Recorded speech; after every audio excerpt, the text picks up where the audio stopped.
Welcome to my channel.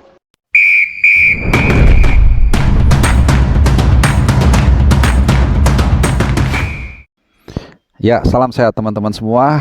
Saat ini gue berada atau berdiri di Hotel Mandarin Oriental, tepatnya di ballroomnya. Dan di belakang gue inilah kira-kira mungkin 1 jam yang lalu berlangsung undian babak ketiga kualifikasi Piala Dunia 2026.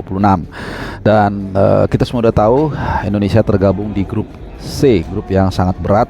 Kalau mau tidak dibilang grup neraka, di mana kita tergabung dengan Australia, kemudian dengan Bahrain, lalu dengan Jepang, dengan China, lalu juga dengan Arab Saudi. Dan ini tentunya bukan perkara mudah, bahkan untuk finish di peringkat 3-4 pun rasa-rasanya bukan pekerjaan yang mudah. Tapi tentunya kita akan coba terus berjuang. 5-10 September nanti kita akan memulai perjalanan mimpi kita, apakah kita akan bisa tampil untuk pertama kalinya di Piala Dunia atau harus menunggu lebih lama lagi. Menarik untuk disimak juga bagaimana persiapan tim nasional kita menghadapi pertarungan yang mungkin sangat dahsyat, baik dari kecukupan pemain, karena kita tahu ada beberapa isu bahwa mulai dari kasus Martin Paes yang belum selesai, kemudian juga ada 2 pemain yang sudah antri, kabarnya itu Kevin Dix, pemain yang beroperasi sebagai versatile, bisa bermain sebagai bek kanan dan bek kiri, dan juga tentunya Oleh Remene. Tadi di sela-sela undian emang gue coba untuk menghubungi atau mendoorstop Pak Erick Thohir, tapi tampaknya beliau tidak tertarik untuk memberikan statement secara langsung. Tentunya masalah juga soal Sintayong ini penting. Kenapa? Karena tentunya waktu persiapan ini semakin atau sudah tidak lama lagi ya, bulan Juni sudah akan segera habis, berarti ada sekitar mungkin 2 bulan ya jarak dari saat ini nanti untuk sampai pertandingan 5 September, belum lagi nanti ada TC, persiapan dan seterusnya. Dan tentunya ini dibutuhkan kestabilan. Tentunya juga di sini kita berbicara Sintayong harus firm ya, kalau memang dia pelatihnya segera tanda tangan kontrak, dan supaya dia bisa langsung mempersiapkan tim ini untuk menghadapi yang katanya kita akan langsung menghadapi Australia di Indonesia, walaupun mungkin bukan di GBK tapi di Gelora Bung Tomo. Nah, tadi gue sempat berbincang dengan Pak Sumarji, manajer timnas. Beliau dengan senang hati meladeni pertanyaan-pertanyaan dari gue, dan beliau mengatakan kontraknya mungkin tidak dalam waktu dekat. Dia mengatakan dalam minggu-minggu depan. Nah, ini yang supaya nggak salah ya. Jadi kelihatannya memang kita harus menunggu lebih lama lagi untuk memastikan ya, untuk membuat kita nggak dakdikduk lagi terkait dengan kontrak Sintayong. Tadi gue juga sempat berbicara dengan salah satu katakanlah perwakilan dari yang hadir di sini. Dia mengatakan sudah sepatutnya sebenarnya Sintayong untuk mendapatkan kontrak dan langsung tanda tangan untuk mempersiapkan tim nasional kita yang akan segera bertarung di round ketiga tentunya. Dan terkait dengan Martin Paes, Pak Sumarji juga sudah memberikan konfirmasi memang saat ini PSSI sedang mencoba untuk melobi FIFA, tapi seandainya pun tidak ada output atau hasil yang katakanlah memuaskan, artinya tidak diterima lobby tersebut, maka mau tidak mau kita akan bertarung di CAS. Ini salah satu medium atau upaya yang bisa ditempuh kalau memang nanti masalah boleh atau tidaknya Martin Paes membela timnas Indonesia masih ditolak oleh FIFA, karena kita tahu bagaimana pentingnya kader Martin Paes di bawah Mister Gawang, di mana nanti kita akan menghadapi tim-tim yang sangat berat, yang tadi gue bilang tadi, misalnya Australia ya, tim yang punya pemain yang rata-rata tingginya luar biasa. Kemudian juga Arab Saudi, mungkin gue tadi lupa menyebutkan Arab Saudi, ini juga sama. Dan tentunya Bahrain ini kalau kita masih ingat di Piala Asia kemarin ini banyak bermain secara fisik ya. Tentunya dengan tinggi tubuh seperti Martin Paes yang tinggi, ini sangat dibutuhkan. Nah, yang menarik juga di acara atau di event kali ini, tadi gue sempat juga berbincang dengan Branko Ivanovic, pelatih dari China. Jadi ini dia suka atau tidak suka, with all respect, China merupakan salah satu lawan di grup C, di grup Indonesia yang katakanlah paling mungkin untuk kita kalahkan ya.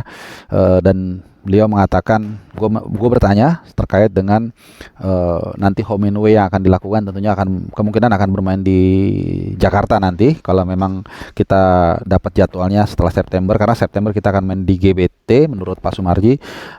Yang bersangkutan Branko mengatakan sudah biasa, saya sudah melatih beberapa klub di Timur Tengah dan saya biasa away ke tim-tim lainnya dan penontonnya juga banyak seperti di GBK.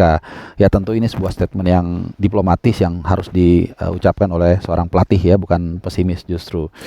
Nah, terkait untuk peluang kita lolos dari grup neraka ini atau grup C, memang tidak mudah ya. Di sana kalau gua boleh menilai ada dua tim yang bisa kita coba atasi, yaitu Bahrain dan China. Ya, China mungkin yang paling sekali lagi yang paling bisa juga kita untuk coba curi poin semaksimal mungkin. Mungkin kita away seri, kemudian di GBK kita bisa menang. Ini gua rasa satu modal yang sangat penting ya. Kemudian juga Bahrain, walaupun Bahrain yang gue bilang tadi, tim ini memiliki fisik yang luar biasa memang, dan dia punya satu striker kalau nggak salah nomor 9 ya, yang gue juga sempat nonton langsung di Khalifa International Stadium bulan Januari Februari lalu lah di Piala Asia. Ini memang sangat luar biasa, tinggi, cepat, dan punya teknik yang sangat luar biasa. Maka itu yang tadi gue bilang, kita juga perlu untuk menambah kekuatan lagi, dan mudah-mudahan juga bahkan dari liga kita ya, walaupun mungkin kita agak sedikit underestimate, tapi nggak apa-apa, siapa tahu ada pemain ketika nanti sudah mulai kompetisi bulan Agustus, ada pemain yang menonjol yang bisa mengisi kekosongan tersebut dan untuk mengatasi nanti yang tim-tim yang sudah semakin kuat. Nah, satu lagi ya, gue tadi juga di tempat ini berhasil mencoba untuk menodong pertanyaan kepada Hajime ya, pelatih dari Jepang. Dia mengatakan bahwa status Jepang sebagai unggulan ini tidak memberikan dampak apapun, dan menurut dia tidak ada tim terlemah di grup C. Meskipun kita tahu semua bagaimanapun juga di grup ini Jepang merupakan salah satu kandidat untuk bisa lolos ya. Jepang, kemudian juga Arab Saudi dan Australia. Gua rasa sih, menurut pendapat gua adalah 3 tim yang punya kans untuk lolos otomatis ke fase berikutnya. Artinya ada 2 kan yang otomatis, 1 dan 2. Nah, itu kemungkinan besar atau hampir pasti akan dimiliki oleh 3 tim ini. Walaupun Branko Ivanovic, pelatih dari China, ini mengatakan dalam sepak bola apapun bisa terjadi. Bahkan Anda mungkin bisa diserang berkali-kali, kemudian gagal, lalu kemudian ada satu kesempatan dan lalu menciptakan gol. Nah, ketika dia mengatakan ini, yang nanti hasil wawancaranya akan gua gelondongkan ke kalian, teringat dengan apa yang terjadi ketika kita menghadapi Uzbekistan. Nah, saat itu kalau kita masih ingat teman-teman semua, sampai 4 atau 5 kali kita membentur Mister Gawang, sementara kita sempat ada kesempatan mencetak gol melalui satu-satunya peluang melalui Ramadan Sananta, tapi melalui Arkan Fikri ya kalau nggak salah, Muhammad Ferrari. Nah, kemudian tapi ternyata Ramadan Sananta kakinya terlihat offside dalam tayangan ulang dalam VAR, akhirnya dibatalkan. Nah, itu gue teringat. Jadi memang grup ini sangat berat, grup ini tidak mudah. Rata-rata diisi oleh tim-tim yang sudah berpengalaman lolos bahkan ke Piala Dunia.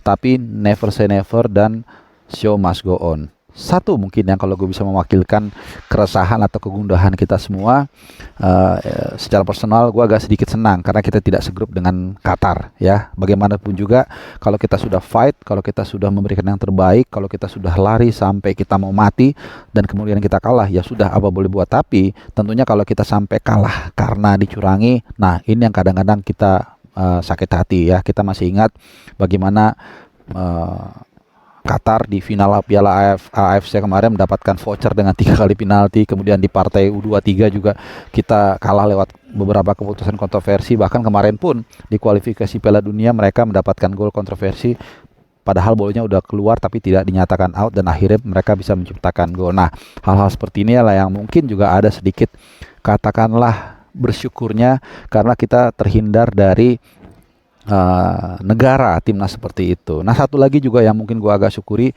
kita tidak segrup dengan Uzbekistan. Ya, ini tim yang menurut gua kurang beretitude lah, kalau orang sekarang bilang kurang adab gitu ya. Karena kita masih ingat bagaimana di semifinal Piala Asia U23 kemarin mereka bermain terlalu banyak drama, kemudian juga kasar ya, walaupun akhirnya kita juga yang kena karena Rizky Ridho melakukan pelanggaran sehingga akhirnya berbuah kartu merah. Nah, jadi teman-teman semua, apapun itu ya sudah terjadi dan ini dia kebetulan gue dapat ini adalah semacam apa ya, pamflet yang dikasih oleh ke para undangan yang hadir di undian di drawing tadi. Ini dia ditinggalkan, jadi gue bawa di sini, dan ini bukan akan menjadi kenang-kenangan. Siapa tahu suatu saat, ya kita nggak pernah tahu, mungkin keberuntungan itu hadir seperti kata Branko Ivanovic, kita kemudian bisa dapat kesempatan lolos ke Piala Dunia, atau at least kita lolos ke fourth round, dan mimpi itu kita bisa raih, dan ini akan jadi sebuah kenangan yang sangat berharga. Tapi apapun itu, seperti yang sering banget gue bilang, begitu kita lolos ke third round saat ini yang kita jalani ini, maka setidaknya pada pemain Indonesia yang usianya tergolong paling mudah di Piala Asia Senior kemarin ini akan mendapatkan pengalaman yang sangat luar biasa. Kita akan memiliki 10 pertandingan yang sangat berharga. Kalau biasanya kita mau mencari lawan tanding, ya kita mengemis-ngemis, bahkan kita membayar, seperti lawan Tanzania kemarin itu kita membayar loh. Nah sekarang di hadapan kita secara gratis, katakanlah demikian, kita memiliki 10 pertandingan yang sangat bagus. Kali ini bagus tentunya untuk juga menempa mental, karakter, dan juga kemampuan pengalaman dari para pemain kita yang usia masih muda.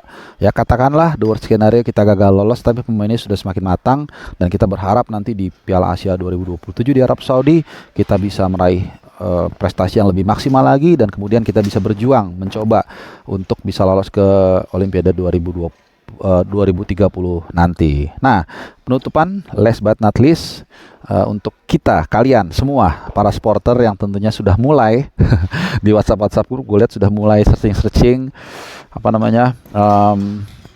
tiket pesawat ya. Kemudian juga mungkin hotel nanti, ya aku nggak tahu jadwalnya udah keluar lengkap atau belum. Nah ini kalian sudah mulai harus menabung dari sekarang, karena dalam waktu 1 tahun ke depan ini akan ada 5 away ke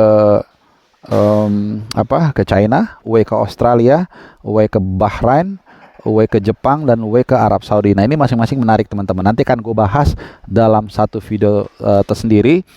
Yang pasti ya jadi baik dari kesulitan dan kemudahannya, kemudian soal imigrasinya dan lain-lain, itu gue akan bikin bahas video sendiri. Jadi dari sekarang sampai mungkin 24 jam ke depan, gue akan menggelontorkan 5-6 video, mulai dari video yang overall seperti ini, membicarakan hasil drawing yang terakhir, kemudian juga tentunya tadi ada gelondongan wawancara gue dengan beberapa pelatih yang akan menjadi lawan kita di grup, dan juga ini tadi bagaimana nanti petualangan kita dalam way ke beberapa negara ini sangat menarik, dan tentunya juga untuk teman-teman yang beragama Muslim ini pas banget karena kita akan satu grup dengan Arab Saudi, jadi nanti bisa away ya, mungkin ke Riyadh kali kita mainnya, dan sekaligus juga mungkin teman-teman bisa menjalankan ibadah umroh. Nah, nice kan, selalu ada makna di balik setiap kesulitan gitu ya.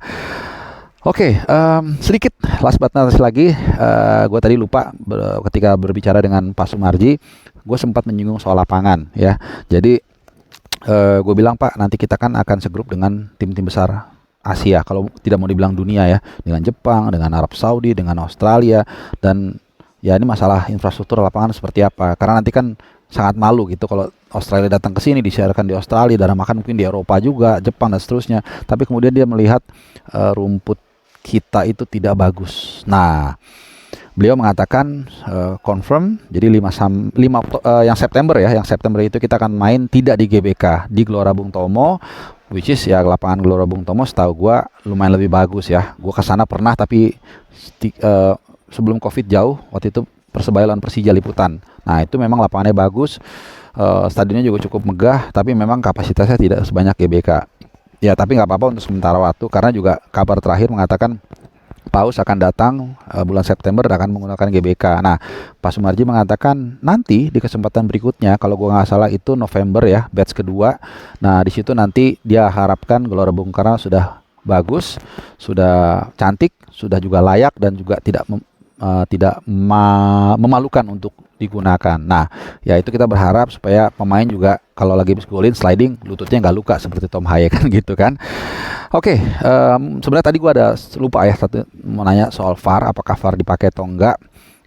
Ya, tapi sejauh ini kita belum dengar belum mendengar hal tersebut, jadi gue juga belum bisa mengkonfirmasi. Sayang ya, tadi gue nggak, itu satu pertanyaan yang gue lupa ya. Nanti kita mungkin kalau ada kesempatan kapan akan ditanyakan, supaya selalu ya info-info A1 yang langsung dari sumbernya ini bisa disajikan ke kalian juga untuk memuaskan dahaga informasi soal update tim nasional Indonesia. Alright, jadi itu dulu mungkin laporan dari Kuala Lumpur, dari Mandarin Oriental, dari Malaysia, undian babak ketiga kualifikasi Piala Dunia 2026, di mana Indonesia tergabung di grup yang sangat berat, di grup C bersama Australia, Arab Saudi, kemudian Jepang, China, dan juga Bahrain. Apapun itu, semoga kita berjuang terus, semangat, dan seperti biasa gue mengingatkan teman-teman semua netizen untuk selalu mendukung tim nasional kita dengan positif ya, dengan jaga jari, mendukung. Kalau memang ada yang kurang kita kritik, nggak ada masalah.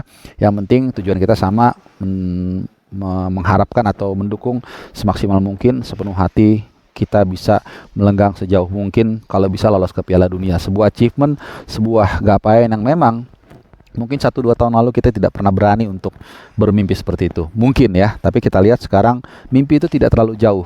Tidak mudah memang, tapi tidak terlalu jauh. Ada jatah yang bertambah untuk Asia, kemudian juga ada pemain-pemain diaspora yang menjadi tulang punggung dari tim nasional kita, dan juga tentunya ada sumbangsi dari Liga Indonesia ya, walaupun tidak banyak, tapi it's okay. Mudah-mudahan juga Liga Indonesia nanti yang bergulir tidak lama lagi bisa menghasilkan pemain-pemain yang berkualitas, pemain-pemain yang punya mentalitas, dan juga pemain-pemain yang punya karakter, sehingga bisa membantu memaksimalkan kans tim nasional Indonesia untuk berlaga di Piala Dunia 2026 yang akan dilaksanakan di Amerika Serikat, Meksiko, dan juga Kanada. Oke, mungkin itu dulu roundup gua, dan gua penuhi janji gua langsung memberikan laporan langsung dari Kuala Lumpur, drawing Piala Dunia kualifikasi third round, dan juga tentunya seperti gua juga janjikan, gua akan berusaha untuk mewawancarai beberapa pelatih yang akan menjadi lawan kita di grup ya. Sayang tadi gua nggak ketemu pelatih Bahrain dan juga pelatih Arab Saudi, tapi nggak apa-apa, mudah-mudahan cukup, dan gue berharap kalian selalu dalam sehat, dan sampai jumpa di tanah air besok.